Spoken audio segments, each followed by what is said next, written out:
ইব্রাহিম আলাইহিস সালাম দোয়া করলেন, রব্বি হাবলি মিনাস সলিহিন, আল্লাহ তুমি আমাকে একজন নেককার পুত্র সন্তান দান করো। আর আল্লাহ তাআলা হযরত ইব্রাহিম আলাইহিস সালামকে সুসংবাদ জানিয়ে দিলেন, ফাবাশশারনাহু বিগুলামিন হালিম। আল্লাহ তাআলা বলেন, ইব্রাহিম আলাইহিস সালাম চেয়েছেন একজন নেককার পুত্র সন্তান, আর আমি আল্লাহ তাআলা তাকে সুসংবাদ দিলাম একজন সহনশীল পুত্র সন্তানের সুসংবাদ। বলুন সুবহানাল্লাহ। নেককার আর সহনশীলের মধ্যে পার্থক্য আছে। আল্লাহ তাআলা বলেন, ফাবাশশারনাহু বিগুলামিন হালিম, আমি হালিম সন্তানের সুসংবাদ ইব্রাহিম আলাইহিস সালামকে দিলাম যে তোমার সন্তান হবে অত্যন্ত সহনশীল, পরাপৃষ্টকতা পালন করবে, যে পৃথিবীর ইতিহাসে এরকম সহনশীল সন্তান আর দুনিয়ায় আসবে না। বলুন সুবহানাল্লাহ। একমাত্র তোমার সন্তানটাই হবে সহনশীল সন্তান। মুহতারাম হাজিরিন, ইব্রাহিম আলাইহিস সালামের বিবি সারা ছিল নিঃসন্তান, তার কোনো সন্তান ছিল না। পরবর্তীতে যখন নাকি ইব্রাহিম আলাইহিস সালাম হাজরা আলাইহিস সালামকে এরকম ভাবে নিজের স্ত্রী হিসেবে গ্রহণ করে নেয়, এই স্ত্রী হাজরা আলাইহিস সালামের গর্ভে হযরত ইসমাঈল আলাইহিস সালামের জন্ম হয়। বলুন সুবহানাল্লাহ। কিন্তু পরবর্তীতে হযরত ইব্রাহিম আলাইহিস সালামের যে আরেকজন স্ত্রী ছিলেন সারা, তার গর্ভেও একটা সন্তান জন্মগ্রহণ করে, তার নাম রাখা হয় ইসহাক। তো ভাইরা আমার, আমি বলতেছিলাম হযরত ইব্রাহিম আলাইহিস সালাম এবং ইসমাঈল আলাইহিস সালামের কথা। আল্লাহ তাআলা বৃদ্ধ বয়সে জীবদ্দশার শেষ প্রান্তে গিয়ে ইব্রাহিমের একটা সন্তান দান করলেন, ইসমাঈল। সন্তান দুনিয়াতে আসছে আর পরীক্ষা শুরু হয়ে গেছে। ইব্রাহিম আলাইহিস সালামকে বললেন যে, ইব্রাহিম যাও, তুমি সন্তান এবং এই তোমার সন্তানের মা অর্থাৎ হাজারাকে নিয়ে বনবাস দিয়ে আসো। কি দিয়ে আসো? বনবাস দিয়ে আসো। ইব্রাহিম আলাইহিস সালামের কোনো সন্তান ছিলেন না, একরকম কাটাইছেন। আল্লাহ তাআলা সন্তান দান করলেন। সন্তান দান করার পর পরীক্ষার মধ্যে ফেলে দিলেন। কেমন পরীক্ষা? যে তোমার সন্তান এবং স্ত্রী দুজনকে ছাড়াই তোমাকে এখন কাটাইতে হবে। সন্তান এবং সন্তানের মা তাদের কেমন একটা জায়গার মধ্যে রেখে আসবে যেখানে কোনো পানি নাই, কোনো মানুষ নাই, পশু পাখি নাই, কোনো ঘর বাড়ি নাই, গাছপালা নাই, এমন একটা জায়গার মধ্যে নিয়ে দিয়ে আসো। আল্লাহ তাআলা আদেশ করেছেন। আর ইব্রাহিম আলাইহিস সালাম বিবি হাজরা আলাইহিস সালাম এবং ইসমাঈল আলাইহিস সালামকে নিয়ে চললেন বনবাস দেওয়ার জন্য।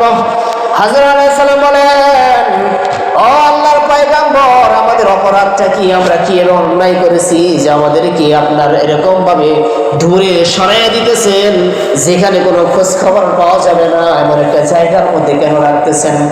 ইব্রাহিম আলাইহিস সালাম করে কিছু বলেন না। ছোট্ট একটা ঘর তৈরি করে ইব্রাহিম আলাইহিস সালাম বিবি হাজরা এবং ইসমাঈল আলাইহিস সালামকে রেখে চলে আসলেন। আর কোনো খোঁজ খবর নাই, সেখানে আর যায় না। তারা কেমন আছে সেটার কোনো সংবাদ দেয় না। আল্লাহ তাআলা নিষেধ করে দিয়েছেন, বনবাস দিতে বলছেন। ইব্রাহিম আলাইহিস সালাম স্ত্রী ছাড়া, সন্তান ছাড়া জীবনটাকে অতিবাহিত করতেছে। এরপর হঠাৎ করে আল্লাহ তাআলা ইব্রাহিম আলাইহিস সালামকে বললেন, ও আমার প্রিয় পয়গম্বর, আপনি আমার জন্য কুরবানি করুন। কি করুন? কুরবানি করুন। আল্লাহু নাহমাদুহু ওয়া নুসাল্লি আলা রাসূলিহিল কারীম। أما بعد فأعوذ بالله من الشيطان الرجيم. بسم الله الرحمن الرحيم. فلما بلغ معه السعي قال يا بني إني أرى في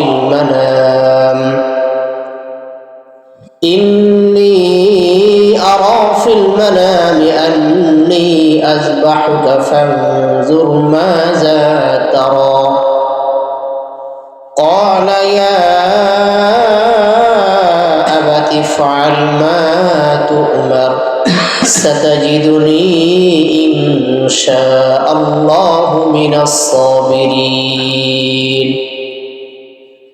وقال تعالى في شان حبيبه ومحبوب إن الله وملائكته يصلون على النبي يا أيها الذين آمنوا صلوا عليه وسلموا تسليما العلا بكماله كشفت دجى بجماله حسنت جميع خصاله صلوا عليه وآله لا إله إلا الله لا إله إلا الله لا إله إلا الله لا إله إلا الله لا إله إلا الله لا إله إلا الله لا إله إلا الله لا إله إلا الله محمد رسول الله صلى الله عليه وسلم الحمد لله আল্লাহ তাআলার দরবারে লাখো কোটি শুকরিয়া আদায় করছি যে মহান আল্লাহ রাব্বুল আলামিন আমাদেরকে জিলকদ মাসের শেষ জুমার নামাজ আদায় করার জন্য তিনার ঘর মসজিদে একত্রিত হওয়ার তৌফিক দান করছেন। এই জন্য সকলে দিন থেকে শুকরিয়া আদায় করি আলহামদুলিল্লাহ। বিশ্ব নবীর প্রতি সংক্ষেপে দরুদ পড়ি বলি সাল্লাল্লাহু আলাইহি ওয়াসাল্লাম। সকলে ভালো আছেন আলহামদুলিল্লাহ। মুহতারাম হাজিরিন, গত জুমায় আমরা আলোচনা করতেছিলাম কুরবানির ইতিহাস সম্পর্কে। যে কুরবানি শুরু হয়েছিল হযরত আদম আলাইহিস সালামের পুত্রদ্বয় হাবিল এবং কাবিলের মাধ্যমে,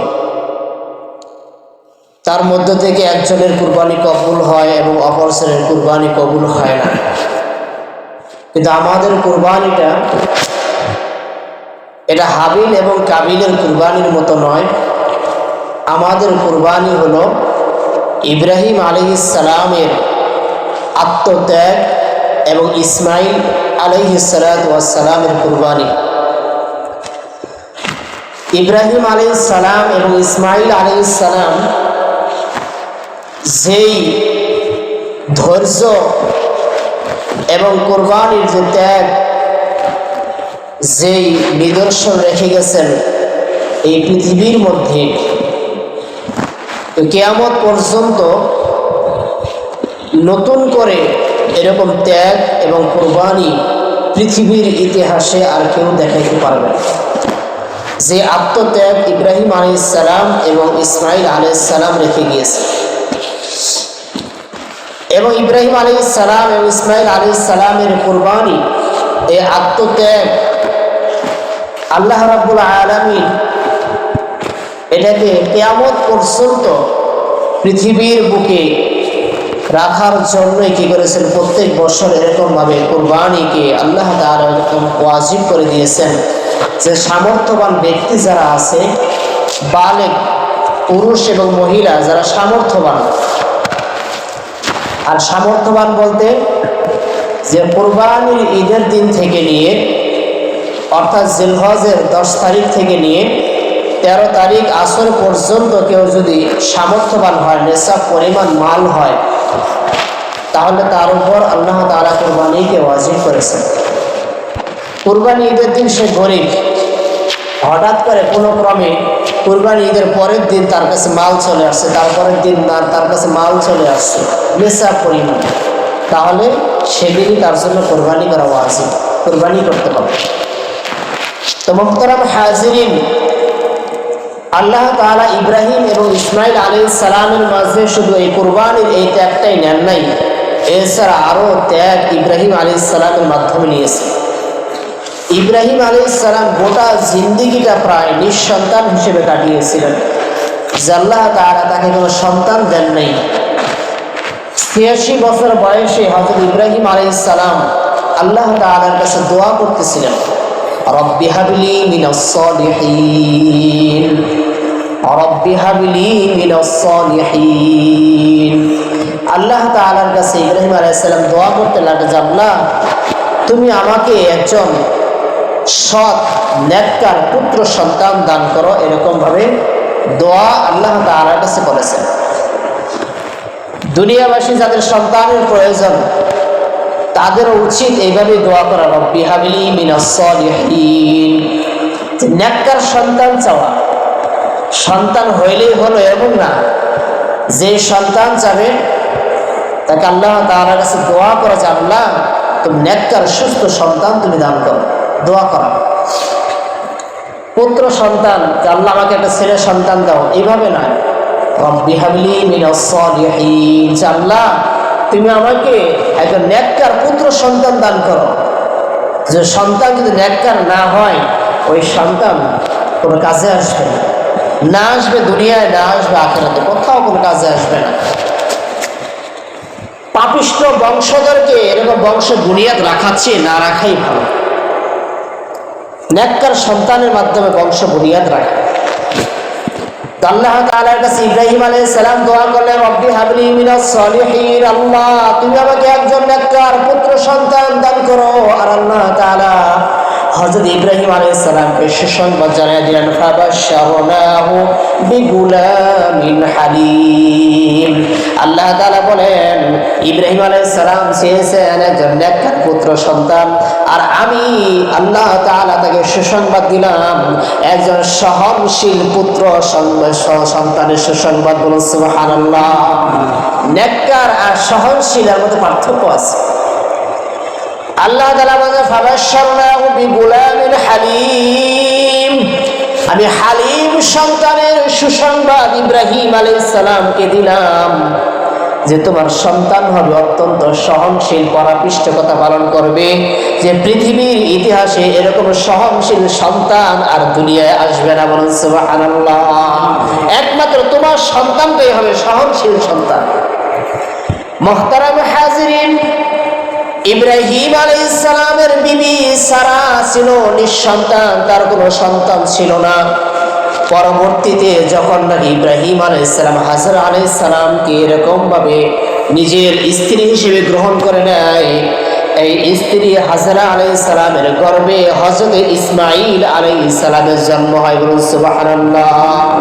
কিন্তু পরবর্তীতে হযরত ইব্রাহিম আলাইহিস সালামের যে আরেকজন স্ত্রী ছিলেন সারা, তার গর্ভেও একটা সন্তান জন্মগ্রহণ করে, তার নাম রাখা হয় ইসহাক।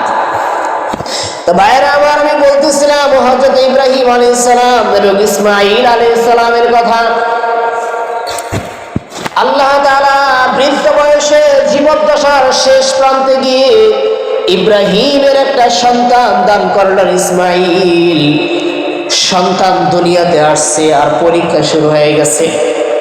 ইব্রাহিম আলাইহিস সালামকে বললেন যে ইব্রাহিম যাও তুমি সন্তান এবং এই তোমার সন্তানের মা অর্থাৎ হাজারাকে নিয়ে বনবাস দিয়ে আসো। কি দিয়ে আসো? বনবাস দিয়ে আসো। ইব্রাহিম আলাইহিস সালামের কোনো সন্তান ছিলেন না, একরকম কাটাইছেন। আল্লাহ তাআলা সন্তান দান করলেন। সন্তান দান করার পর পরীক্ষার মধ্যে ফেলে দিলেন। কেমন পরীক্ষা? যে তোমার সন্তান এবং স্ত্রী দুজনকে ছাড়াই তোমাকে এখন কাটাইতে হবে। সন্তান এবং সন্তানের মা তাদের কেমন একটা জায়গার মধ্যে রেখে আসবে যেখানে কোনো পানি নাই, কোনো মানুষ নাই, পশু পাখি নাই, কোনো ঘর বাড়ি নাই, গাছপালা নাই, এমন একটা জায়গার মধ্যে নিয়ে দিয়ে আসো।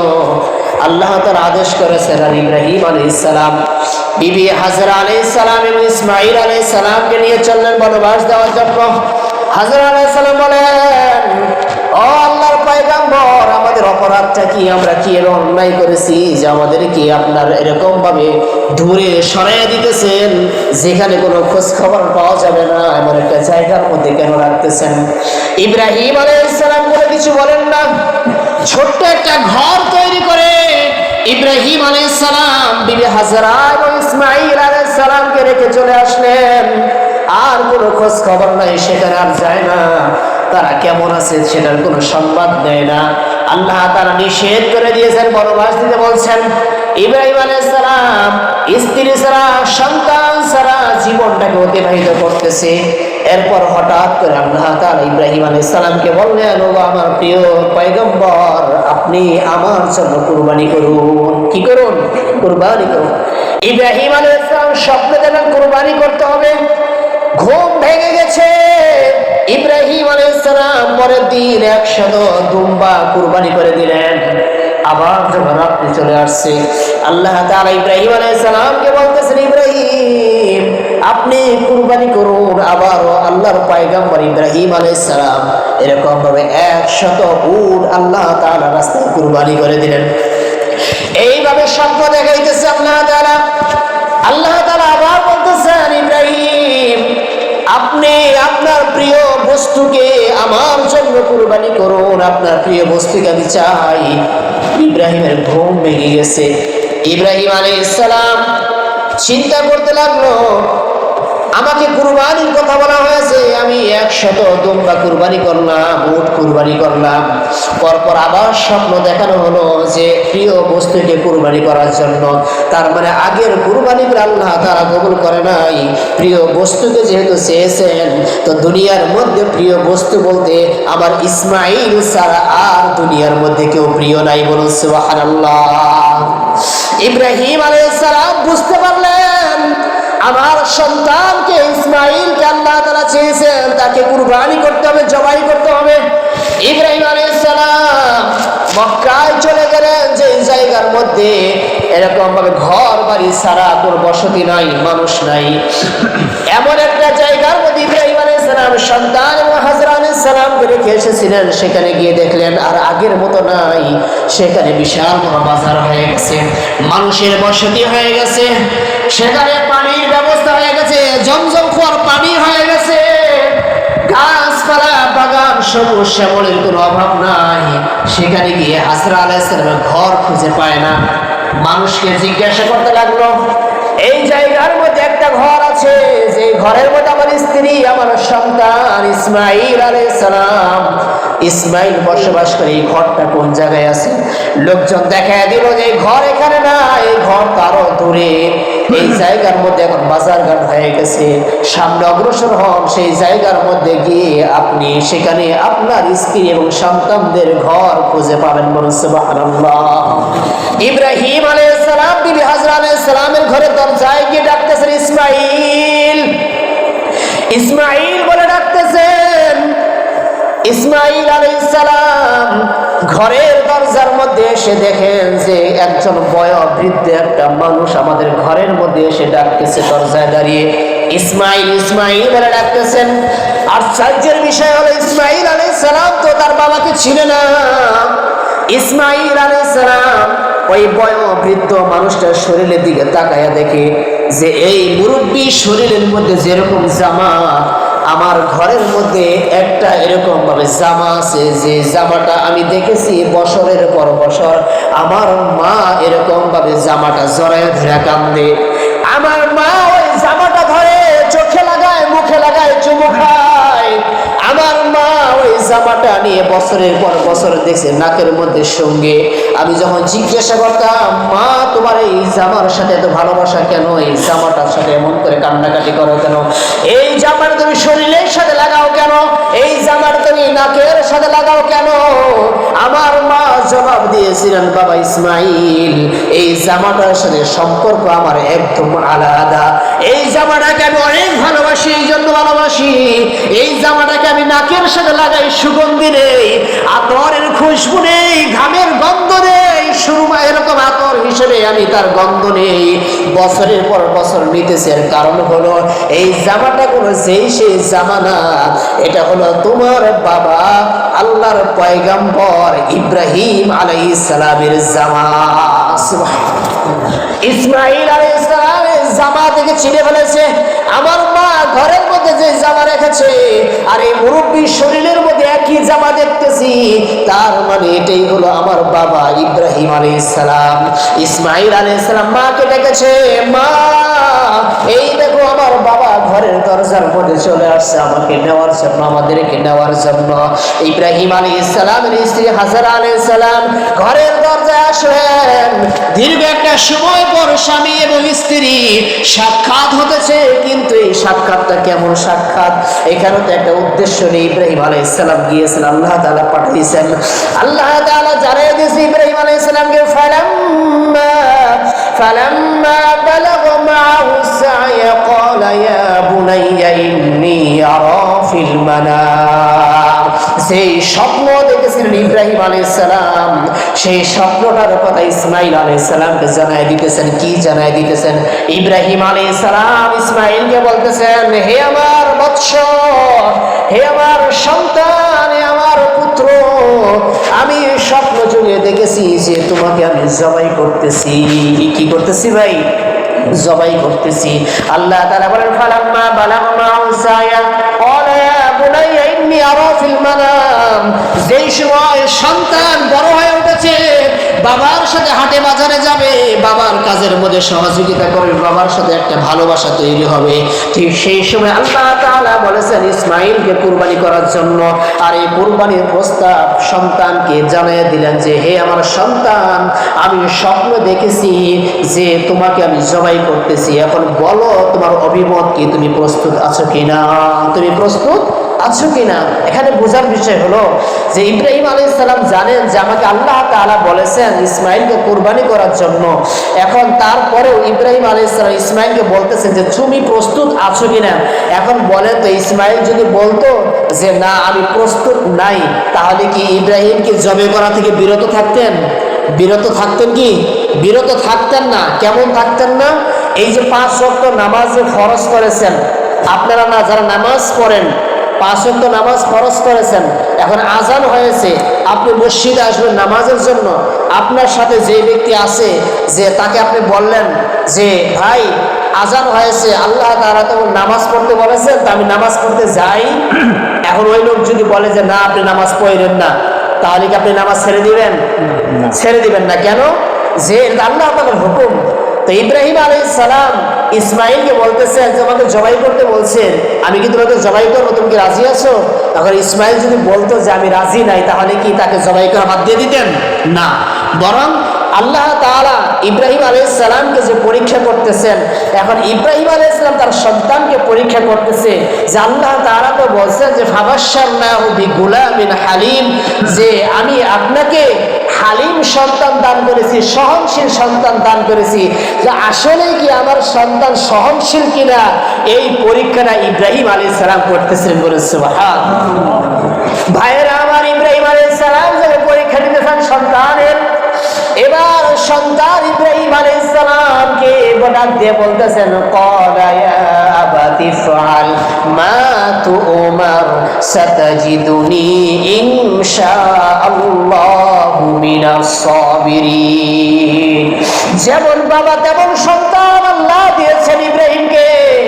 ইসমাঈল আলাইহিস সালাম বলতেছেন, হে আমার আব্বা জান, হে আমার পিতা, আপনাকে যেই কাজের জন্য আল্লাহ তাআলা আদেশ করেছেন আপনি ওই কাজটাকে বাস্তবায়ন করুন, আপনি আমাকে জবাই করুন, ইনশাআল্লাহ আমাকে সবরকারীদের মাঝে পাবেন। সুবহানাল্লাহ। ভাইয়ের আমার, এখানে আরেকটা জিনিস বোঝার বিষয়, ইসমাঈল আলাইহিস সালাম কিন্তু বলেন নাই আমাকে সবরকারী হিসেবে পাবেন, এটা বলেন নাই। ইসমাঈল আলাইহিস সালাম বলছেন আমাকে সবরকারীদের মাঝে পাবেন। তার মানে হলো ইসমাঈল আলাইহিস সালাম নিজেকে কোনো বড়ত্ব দেখান নাই।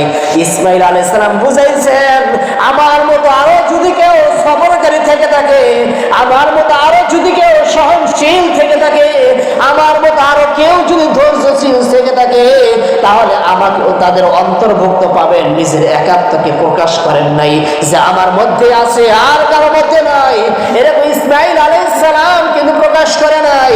কিন্তু আমাদের অবস্থা হলো কেমন? একজন রোজাদার ব্যক্তি মনে করে আমি রোজাদার, আমার মতো রোজাদার আর কেউ নাই।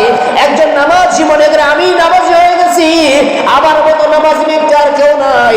একজন কুরবানি দাতা মনে করে আমি একজন কুরবানি করনেওয়ালা হয়ে গেছি, আমার মতো কুরবানি করনেওয়ালা কেউ নাই, কেউ নাই।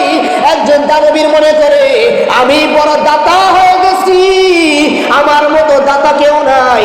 এরকম যদি আমার মতো কেউ নাই, আমার মতো কেউ নাই এরকম মনে করে, তাহলে তার ইবাদত কি আল্লাহর দরবারে কবুল হবে? হবে না।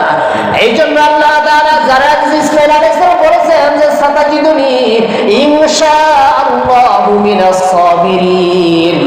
ইনশাআল্লাহ আপনি আমাকে সবরকারীদের দলের মধ্যে পাবেন। সুবহানাল্লাহ।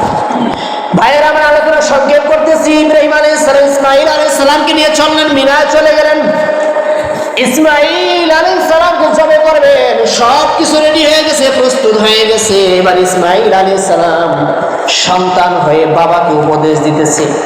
এবার চিন্তা করে দেখে ওই জায়গাটার মধ্যে আপনি আপনাকে দাঁড় করান আর আপনার সন্তানকে দাঁড় করান, দৃশ্যটা কেমন হয়? ইসমাঈল আলাইহিস সালাম ইব্রাহিমকে বলতেছে, আব্বাজান, মৃত্যুর যন্ত্রণা বড় কঠিন, মৃত্যুর যন্ত্রণা অত্যন্ত কষ্টদায়ক। আব্বাজান, আপনি যেহেতু আপনি আমাকে জবাই করেন, আল্লাহ তাআলা আদেশ করেছে, আমি কয়েকটা কথা বলি, এই কথাগুলি একটু অনুগ্রহ করে মেনে নেবেন। ইসমাঈল আলাইহিস সালাম পিতা ইব্রাহিমকে বলতেছেন, আব্বাজান, আপনি যখন আমাকে জমিনের মধ্যে শোয়াইবেন, শোয়ানোর সময় আপনি আমার চেহারাটাকে যেন উপর দিকে করে রাখেন না, কারণ আপনি হলেন বাবা, আমি হলাম সন্তান। আপনার দৃষ্টি যখন আমার চেহারায় পড়বে, আপনি কিন্তু ছুরি চালাইতে পারবেন না, তখন হয়তো আল্লাহর আদেশ আপনি পালন করতে পারবেন না। বলুন সুবহানাল্লাহ।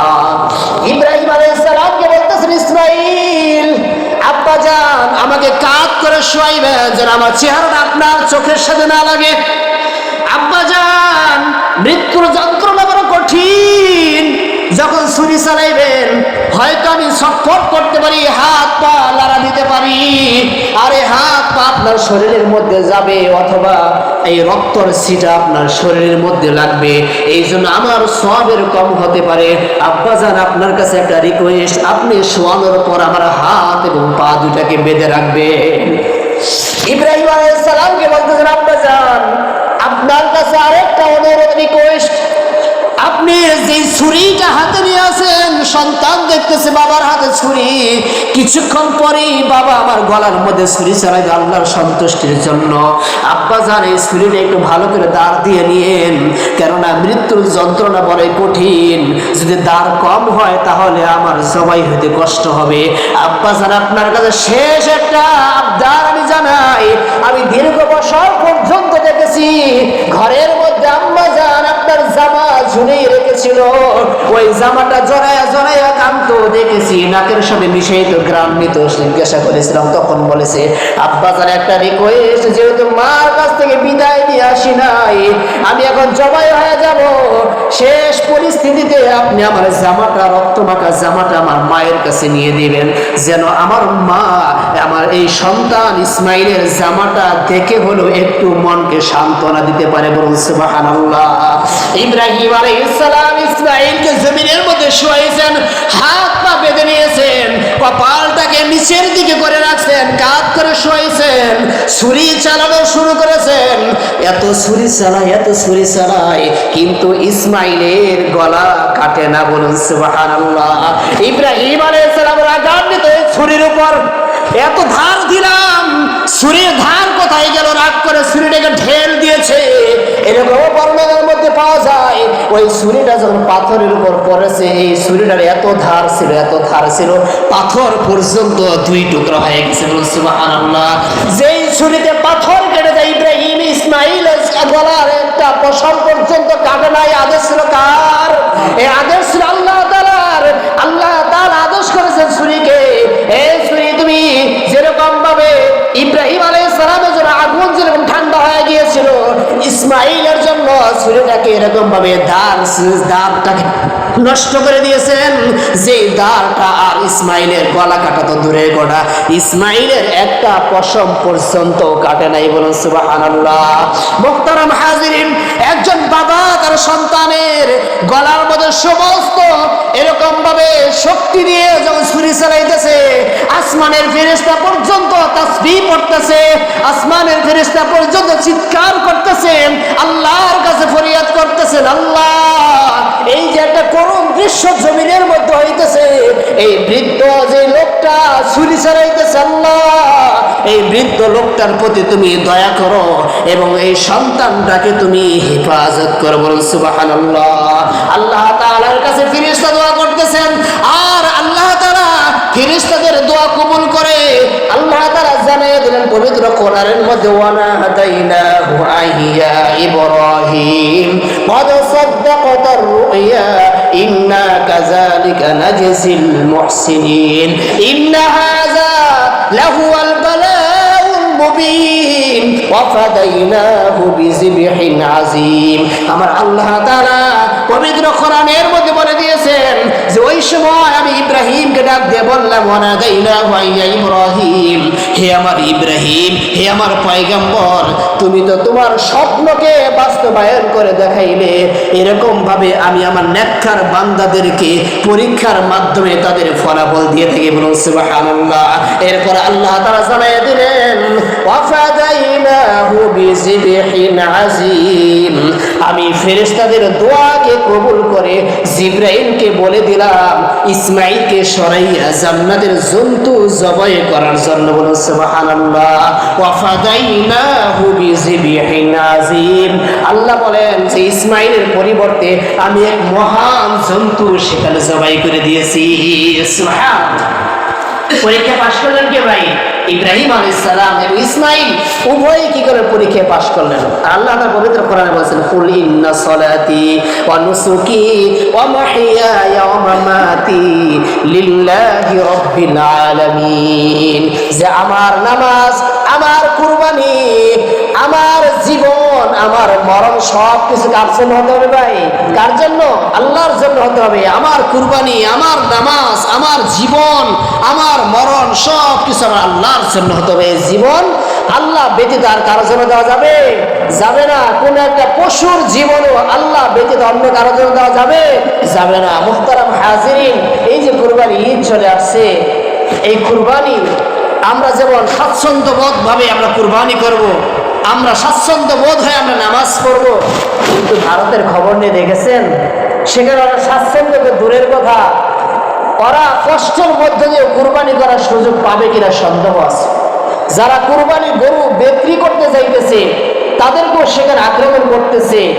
এমনকি এরকম যারা নামাজ পড়তেছে নামাজকে নিষিদ্ধ করে দিয়েছে, মসজিদকে জ্বালিয়ে দিতেছে, ভেঙে দিতেছে। শুধু তাই নয়, সেখানে যাকে মন চায় তাকেই কি করতেছে? হত্যা করতেছে, তাকেই মারধর করতেছে, তার বাড়িটাকে জ্বালিয়ে দিতেছে। শুধু তাই নয়, বাবার সামনে বাবার থেকে মেয়েকে ছিনিয়ে নিয়ে তারা দর্শন করতেছে। বলে নাউজুবিল্লাহ। বাইরে আমার ভারতের অবস্থা বড় করুণ। মুসলমানদের সন্তান, মেয়ে সন্তান কোনো নিরাপদ নাই, স্কুলের মধ্যে নিরাপদ নাই, মাদ্রাসার মধ্যে নিরাপদ নাই, ঘরের মধ্যে ঘুমায়ও নিরাপদ নাই, রাস্তার মধ্যে নিরাপদ নাই। ভাইয়ের সামনে এরকম ভাবে বাবার সামনে, মায়ের সামনে মেয়েকে উলঙ্গ করে ফেলতেছে, আবার নিয়ে যাইতেছে, তাকে দর্শন করে হত্যা করতেছে। শুধু তাই নয়, গত পরশুদিন দেখলাম 14 বছরের একটা মেয়ে মাদ্রাসায় পড়ে কোরআনের হাফেজ হওয়ার স্বপ্ন দেখেছে। ওই মেয়েকে তুলে নিয়ে তারা ধর্ষণ করে জোর করে তারা বিবাহের মধ্যে বসাইছে। বলুন নাউজুবিল্লাহ। শান্তি নাই, মুসলমানদের শান্তি নাই। তাহলে আমরা তাদের তুলনা